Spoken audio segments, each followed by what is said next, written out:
Ngayong araw lumabas sa pinakabagong international reports na nagkaroon ng drone attack sa paligid ng Dubai International Airport na nagdulot ng sunog matapos tamaan ang isang fuel tank sa vicinity ng airport. Mabilis na nirespondehan ng Dubai Civil Defense at na-contain ang apoy. At sa initial updates, wala raw naiulat na nasaktan. Pero kahit walang injuries, malaki pa rin ang epekto dahil pansamantalang sinuspinde ang flight operations habang ina-assess ang safety at risk ng karagdagang insidente. Bakit big deal ito sa war context? Dahil sa latest war pattern ngayon, hindi na lang puro battlefield targets ang nababalita, kundi pati critical civilian infrastructure tulad ng airports, fuel facilities at logistics hubs sa Gulf. Sa report ngayong araw, binanggit na bahagi ito ng mas malawak na wave ng missile at drone attacks na tumatama sa Gulf states mula nang magsimula ang US-Israel war laban sa Iran noong late February at lumalabas na pati mga pasilidad na may kinalaman sa transport at energy ay nagiging high-risk zones.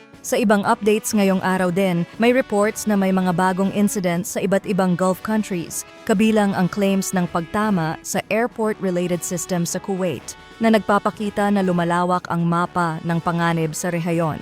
Ang immediate na epekto nito sa mga tao ay travel disruption.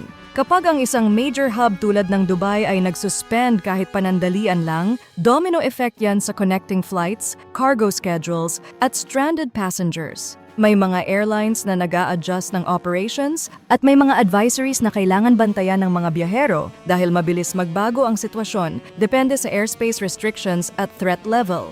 Kaya kung may pamilya o kakilala kang may flight papasok o palabas ng Dubai, pinaka-practical ay i-check ang airline status updates at huwag umasa sa forwarded screenshots. Ngayon ikabit natin sa pinakaramdam ng buong mundo, langis. Lumabas sa international coverage na tumataas na naman ang oil prices habang lumalala ang pangamba sa supply at shipping disruption.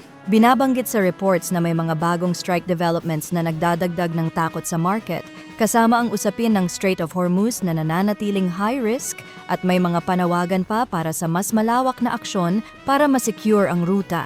Kapag may banta sa mga pangunahing daanan ng oil shipments at sabay may bagong atake sa mga fuel-related sites, natural na tumataas ang risk premium ng krudo at sumisipa ang presyo. May isa pang malaking balita sa energy side. Sinabi ng International Energy Agency na maglalabas sila ng malaking volume ng emergency oil mula sa reserves para makatulong mag-stabilize ng markets na niyayanig ng conflict. Ang ganitong coordinated release ay usually ginagawa kapag sobrang taas ng volatility at may banta sa supply chain. Pero kahit may release, hindi ito magic switch. Kung tuloy ang attacks at takot pa rin ang shipping, pwedeng manatiling mataas ang presyo dahil ang problema ay hindi lang kulang sa oil, kundi delikado at mahal ipadaan ang oil.